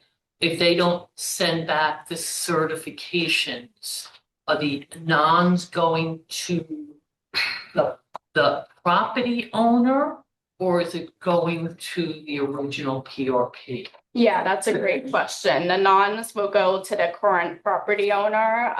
Once they acquired the property, it is their responsibility to operate the APUM, complete the annual certification, generally follow the APUM operating regimen. So yes, it would just go to the current property owner, not any past property owners.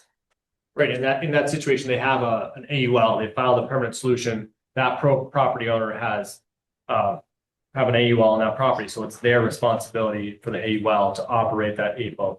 Hence, that's the letter would go to them. And then any subsequent owner, if it's sold again, they would transfer to that future property owner because it goes with the AUL. Exactly, yes. And many of these sites are subsequent property owners. It's going to the property owner on the AUL, not necessarily whoever the PRP was. Yes, that's correct. Which is why it's important we ask who owns this property, we try to refresh, excuse me, our database so we have more accuracy. And we're definitely not in the business of issuing two nons. So from one non, if there's no response, we jump into higher level enforcement. And again, emphasis added on the word compliance, consent. So consent between the two parties. And is there any additional compliance assistance for, like homeowners versus like an industrial property? So, you have basically an offsite property that needed any of them. Brian, Sarah. Yeah, I mean, with these annual certifications, we've you can see the progression. So there's definitely compliance assistance. Sarah, people can contact her directly. She's trying to help them, walk them through what they have at their site, what their system is. Again, if it's subsequent owners, they should be aware of everything that's going on, but that's part of the reason you saw the APM operating guidance regimen on the list. We're also developing kind of a fact sheet focused to property owners of APM. So it's not for LSPs, it's for that property owners, which we're hoping to mail with these annual certifications kind of moving forward. It'll be really focused Still helpful. for them. Yeah, I think that came out of our March meeting. That was a comment that someone made. So I think it would be helpful. Yeah, and we're definitely communicating with these property owners, especially smaller property owners, homeowners, through phone calls, emails, walking them through what's required for the system test. So I'm definitely available to help any property owners, for Ps who need help completing the annual certification or have questions. All right, if that's all, over to Nicole. Good morning. Good morning. I'm Greg Braun, and I'm the chief of the risk division at ORS. And this morning I have the privilege of introducing my colleague, Nicole Moody. Nicole has a bachelor's degree in chemistry and a PhD from MIT in chemistry, and has been with ORS for about 5 years now, and has worked in a variety of projects ranging from MCP training, as some of you may have seen, to more recently PFAS destruction work. And this morning she's going to share with us the presentation she gave at a recent MOA conference on PFAS destruction and capturing perfluorinated compounds in those analyses. So, Nicole, please. Right. So I'll have to move this down so we don't. So good morning, everyone, and thank you, Greg, for the introduction. I'm excited to share my perspective on verifying PFAS destruction, which is a topic I've been thinking a lot about as MassDEP has been grappling with not just how to regulate PFAS chemicals, but what to do with PFAS contamination in our waste streams. I'd just like to briefly thank my collaborators, Dr. Wendy Kiger-Bernays, who's the chief of our research division within ORS, Greg, of course, as well as our ORS director, Mark Smith. And thank you to Millie for the kind opportunity to bring it to you all. So I'd actually like to begin by framing the concept of verifying PFAS destruction in contrast with a more traditional view of compliance monitoring. When we traditionally think about regulation, it more or less boils down to answering the question on the left of the slide: is the PFAS concentration or the concentration of a contaminant of concern more generally below the corresponding regulatory limit? But what I'd like to illustrate in my talk today is that this question is very different from the question, is the PFAS removed or destroyed? Because of this, traditional analytical approaches and experimental designs, sort of the industry standard that we typically use for compliance monitoring, won't fully answer that question on the right. And to help illustrate why this is, I actually like to use an analogy throughout my talk to help you understand the real challenge of characterizing PFAS destruction and some strategies for addressing it. To do this, I actually like to swap out the PFAS waste challenge, which is with another waste challenge, which is textile waste. According to the UN Environmental Program, each year, 92 million metric tons of textile waste is produced globally, often ending up in landfills or exported to low-income countries. So let's say to fight this tide with a more circular zero waste approach, you open up a resale shop. You take clothing items that would ordinarily be disposed of improperly, tag them for sale, and open up shop. Each clothing item has a unique barcode, and you scan everything at the beginning of the day to take an initial inventory.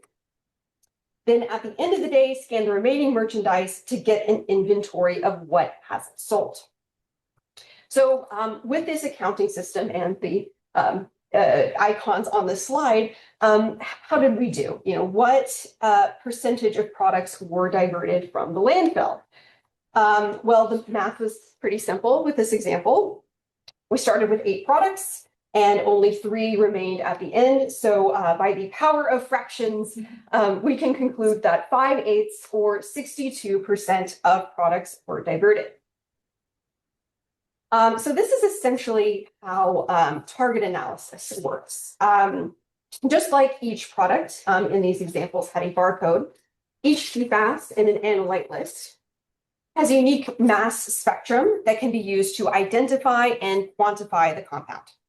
Target analysis methods promulgated by US EPA includes methods 537.1 and 533. Shout out to upcoming CAM protocol for drinking water.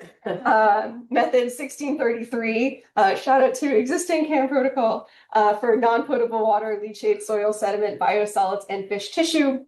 And methods OTM 45 and OTM 50 for air. These methods have very low, often single parts per trillion detection limits. And we can use target analysis for a destruction or removal efficiency calculation for an inventory of target analytes by measuring the PFAS concentrations in the effluent of a technology and PFAS concentrations in the influent going in and plugging them into the equation here. So now here's where the regulatory perspective comes in. Going back to our resale shop analogy, we previously concluded that 5 out of 8 products were diverted because they were missing from our end of day scanned inventory. However, is it reasonable to assume that these products were actually sold? Let's say, hypothetically, you have a renegade employee who thinks that these jeans are the ugliest things they've ever seen and they are damaging the reputation of our resale shop by being in our inventory. This employee takes the jeans and shoves them into a break room trash can. Now, this product was not diverted.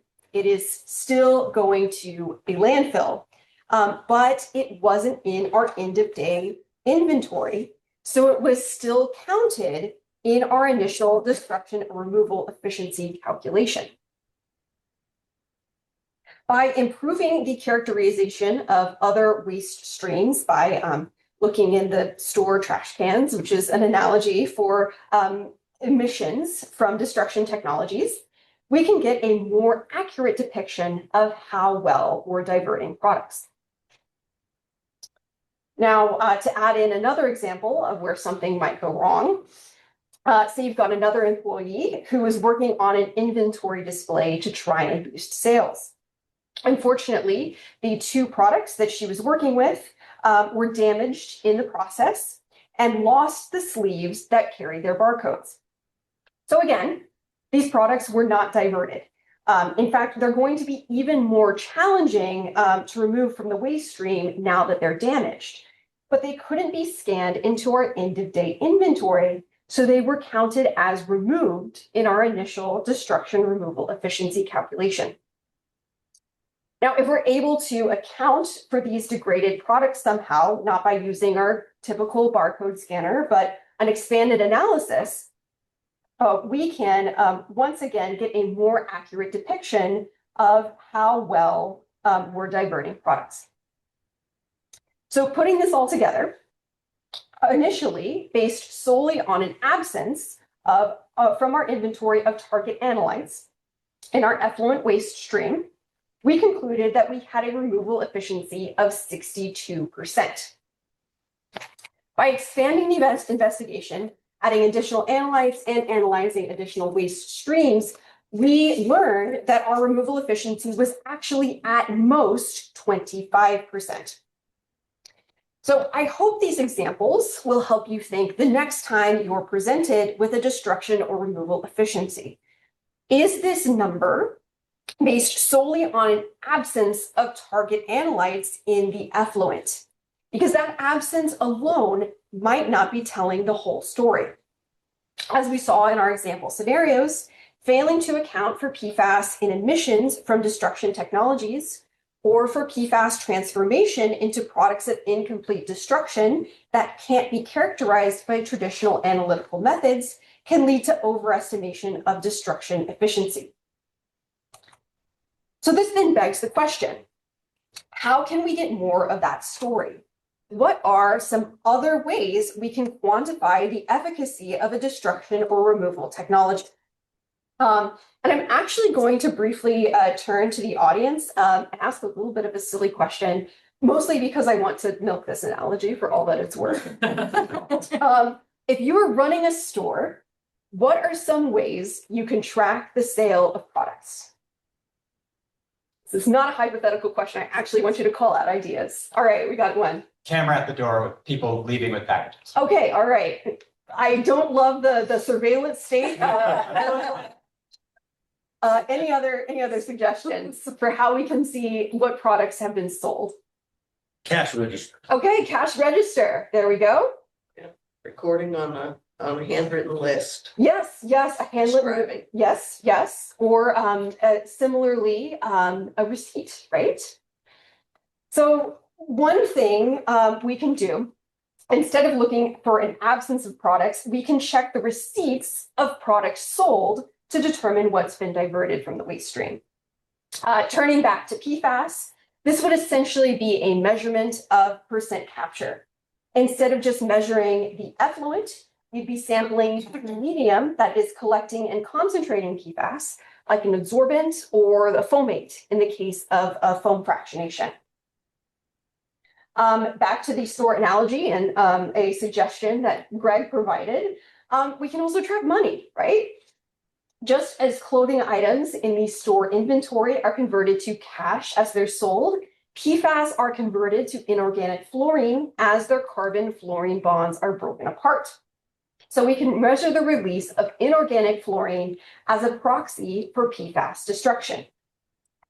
So assuming we are operating as a cash-only business, we want to total the amount in the cash register at the end of the day, subtract from the amount of cash in the register to start, and then divide by the total value of the initial inventory to calculate what percentage of products have been sold. Similarly for PFAS, you'd measure the concentration of inorganic fluorine in the effluent, subtract any starting inorganic fluorine in the influent, and subtract by the total amount of organofluorine in the influent to calculate defluorination efficiency. Just to walk you through a very streamlined example, if one molecule of PFOA were fully defluorinated, it would yield 15 inorganic fluoride ions. If there were 10 fluoride ions initially in the influent and 25 in the effluent, we'd calculate defluorination efficiency as 100%. 100%. We did really well with this molecule of PFOA. So to summarize, minding the store effectively should involve more than just measuring the inventory. For concentration technologies, we should try and quantify the PFAS in the concentrate if possible. Ideally, all the PFAS going into the concentrator should be removed from the effluent and captured in the concentrate. But if PFAS capture isn't matching up with PFAS removal, it means our fluorine mass balance is incomplete, and perhaps further investigation into additional waste streams or PFAS transformation is needed. For destruction technologies, we want to try and track the release of inorganic fluorine. Ideally, every carbon fluorine bound fed into the destruction technology is broken, releasing a fluoride ion. If the production of inorganic fluorine doesn't match the removal of organofluorine from the effluent, our fluorine mass balance again is incomplete, and further investigation is needed. And finally, just something to note, while regulations are normally developed on the basis of concentration, many destruction and concentration technologies involve changes in volume. So it's important to measure flow rates, feed rates, total volumes, things like that, in order to convert from concentration into mass levels. Now, I do want to note that the example calculations I've given so far have dealt with a few products, or as I stated earlier, a single molecule of PFOA at a time. But as I said at the beginning, the true scale of the issue of textile waste is absolutely staggering. 92 million metric tons of waste annually. Just to give you some visuals to help conceptualize the scale of this issue, this is a photo from the vendor Zagumi, who sells clothing on Alibaba.com. This is a 45 kilogram or 99-pound clothing bale. This vendor can package 660 of these bales into a 40-foot shipping container and can then send out up to 150 containers per month. So if we do some brief dimensional analysis, that's 9.8 million pounds of clothing, or about 6 million clothing items per month. It would be impossible for a traditional retail store to individually catalog and track 6 million clothing items per month, just as it would be impossible to develop analytical standards for the millions of potential and thousands of industrially produced PFAS structures. This is where bulk organofluorine analysis comes in. Rather than evaluating the concentration of a specific PFAS compound, bulk analysis measures the total concentration of organofluorine for all compounds in a sample. It's sort of like selling clothing by the bale rather than by the item. You'll capture a lot more products, but you won't have an inventory of the exact contents that are contributing to the total. The main disadvantage of bulk organofluorine analysis is the orders of magnitude higher detection limits. Higher detection limits compared to target analysis. It's on the order of parts per billion or parts per million, depending on the method, due to high background. Speaking of methods, okay, good. It looks a little pale on this screen, but it looks okay here. I'd like to highlight a few commercially available methods for measuring bulk organofluorine with my remaining time. First, total organofluorine, or TOF. This isn't actually a direct measurement of organofluorine, but a calculation of the difference between the total fluorine and the inorganic fluorine concentrations in a sample. Adsorbable organofluorine, which has been promulgated as EPA method 1621, and extractable organofluorine, in contrast, are direct measurements of organofluorine concentrations. The sample will undergo processing steps prior to analysis to remove inorganic fluorine and help reduce background signal compared to a direct injection like in TOF. But unfortunately, certain PFAS, especially short chain PFAS, can be lost in this preparation. So comparing these methods, total organofluorine has higher detection limits due to the lack of sample cleanup, but the cleanup involved in adsorbable and extractable organofluorine measurements can lead to a loss of PFAS and thus a potential underestimation of PFAS concentrations in a sample.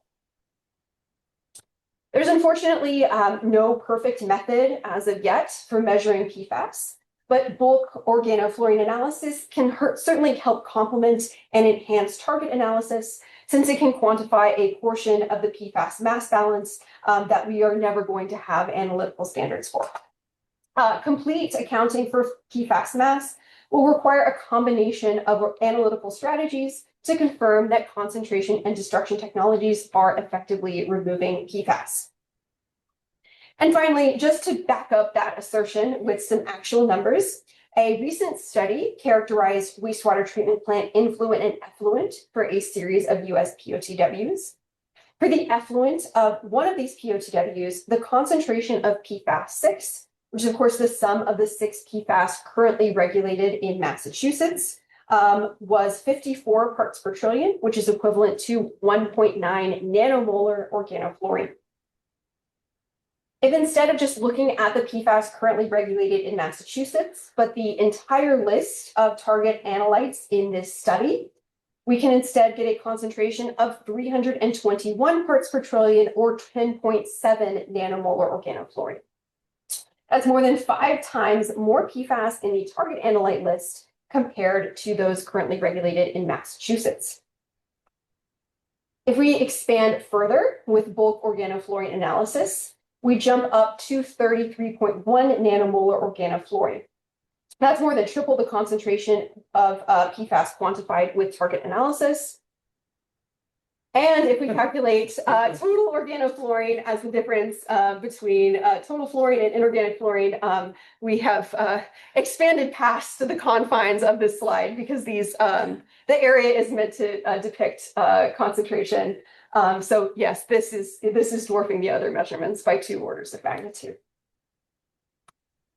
So just to return to the 2 questions I posed at the beginning, I hope I've been able to illustrate that the status quo for compliance monitoring has certain limitations that could lead one to incorrectly conclude that PFAS are being destroyed or removed. Verifying PFAS destruction will require multiple analytical approaches and careful accounting of fluorine mass to confirm that PFAS are indeed destroyed and not just transforming or escaping into a different effluent stream. And I'd also like to add that solving the PFAS waste problem will take a village of collaboration between regulators, analytical labs, technology vendors, waste managers, and many other dedicated scientists and engineers. I'd like to thank a few specific ones on this slide for their helpful feedback. And with that, I will close final. Does anyone have any questions or comments? Oh, Susan. Hi, Nicole. Nice meeting you virtually. I've worked with other members of ORS, and the scientists there have high integrity and a lot of experience, and I respect the work that you're doing. So thank you. It's a complex problem. I'd like to ask your opinion on using the same approach of a combination of methods for understanding how much PFAS is in a substance. So I'm an analytical chemist and environmental chemist, and my approach is that you should use all these techniques to get at, does a substance have PFAS? And then additional techniques, which I'm concerned about, does the PFAS get released in the environment? And that might be a leachate test. So I see an analogy here between what you put together for verifying destruction and what might be put together to understand how much PFAS is in a substance. Yes. That's not a water, that's not an easy. Yes, certainly. PFAS product testing, I think could also certainly benefit from this sort of broad spectrum approach. Because as I said in my presentation, there are millions of potential, thousands of industrially produced PFAS structures. And so analyte lists might not be able to capture the full potential of PFAS, what PFAS are in a product or a sample.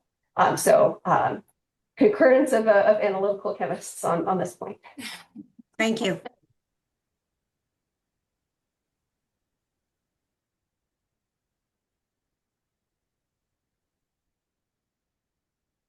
Thanks, Nicole. All right, go ahead. I don't know if there were questions in the chat. Oh, I didn't question that. Well, I don't know. She should. There were? Okay.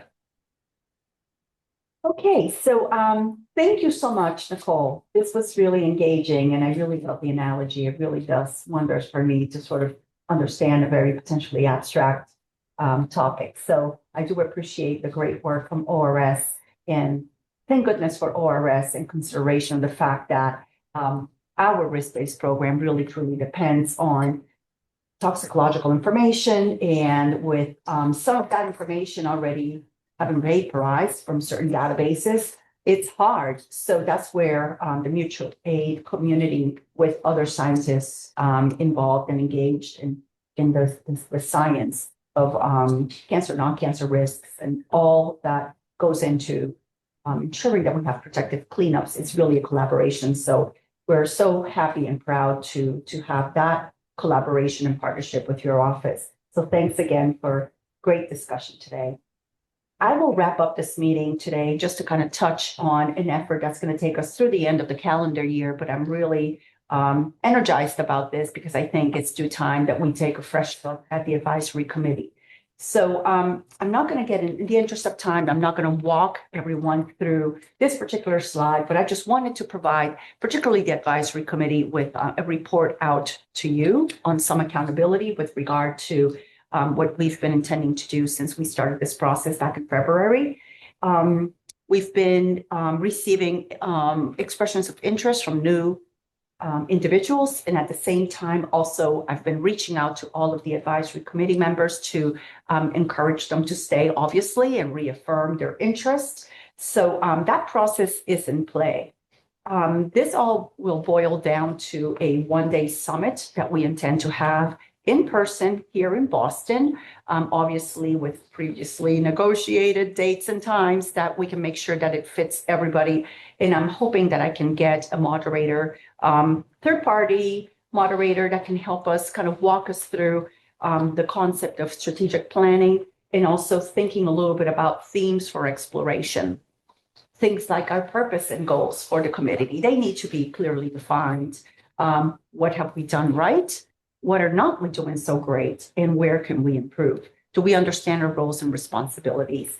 Ground rules. I think we are all seasoned professionals here, but it's always nice to be able to point to a very specific list of ground rules. And likewise, also reaffirm the frequency of the meetings and the content. It's got to be a two-way street, just like we planned something. We also need to provide the advisory committee the opportunity to inform the department with regards to where we need to expand and augment knowledge and information. Goes to Eileen's comments. And finally, ensuring that the membership is balanced fairly, and also there's opportunity for diversity of perspective and thought. So all these things will go towards our planning. And thank you very, very much again. This advisory committee would not be the same without your involvement, your presence. Thank you very much for making the trek to Boston today, and to all of the advisory committee members that are online. We really appreciate it. And if anyone has ideas with regards to how we can obviously improve, I'm all ears. So with that, we'll have 1 or 2 minutes in the interest of time and respect for the members and everyone here if there are any questions. If not, we will be adjourning this meeting. Cool. Questions and answers. Jane? Okay. Yep. Oh, hey, Mary Ellen. There we go. Thank you so much. That was amazing. That was really good info today. So I appreciate the comprehensive meeting. As one of the people who works with the LSPA for risk assessment, we were wondering if you would consider any sort of work group around the risk characterization guidance, in particular with this latest release being the Method 3 chapter. And of course, that's like one of the, a big topic in risk characterization. And so we just wanted to bring that up as a, suggestion for your consideration, to have more of a, we're obviously going to provide comments, but just in the sense of if we could potentially have the opportunity for some direct discussion with the department on that specific topic. So that's sort of one concept. And then I might have missed it, but for the other draft chapters that have come out, are those planned to be released directly as final, or is there going to be comment response before that? I'll take all your comments under advisement. But to add a little more clarity, here's Greg Braun. He has more information chapters per se. Hi, Jane. Yeah, so as I think we've said in previous meetings, we do plan to have some stakeholder interaction meetings. I'm not entirely certain how best to do that. So if there are specific ideas or recommendations, I'm open to ideas. I mean, I think in the past when we've had policy rollouts in ORS that were risk related, we typically broke them into human health risk and eco risk. So I can see that division. And we still have a couple eco chapters to come. As far as, so yes, we do plan to have some stakeholder meetings so we can have some more dialogue about, in particular, how practitioners and LSPs see the policy functioning or maybe not functioning, and where we might need to tweak things to improve the guidance. Okay. And then with the chapters, the concept that we have now is to once we've gone through the draft phase, compile the whole document again, and then release it again as a draft. And if there's additional feedback at that point, we can take that. That whole, when that happens and how that's going to roll out is a little complicated for a variety of reasons. But that conceptually, that's how I see it moving forward in the in the future. Is that Okay, great.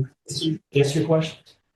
Yes, I think that's very helpful and I appreciate it. In the past I have been there have been some meetings we got together at the Boston headquarters office and just had in-person meetings on some risk assessment topics, and that seemed to work fairly well. So I think we would be open to certainly, virtual is always an option, but be happy to kind of coordinate something where we can all get together in person, and that should be doable. So if kind of we're mostly on the LSPA side, so if you're reaching out to them, we should be able to, we would like to know about that obviously in advance, and we can make sure that we're plan some people to attend for sure.